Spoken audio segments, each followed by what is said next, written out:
Hi everybody, welcome to homework worksheet number 6, problem 4, presented by Annie, Chris, and Anna.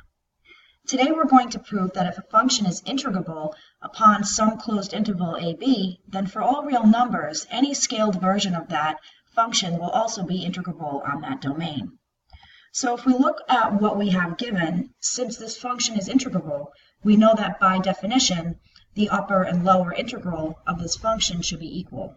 And we also know that if we look at any epsilon, really all epsilon greater than 0, there must exist a partition such that the upper sum minus the lower sum of the function will be less than epsilon.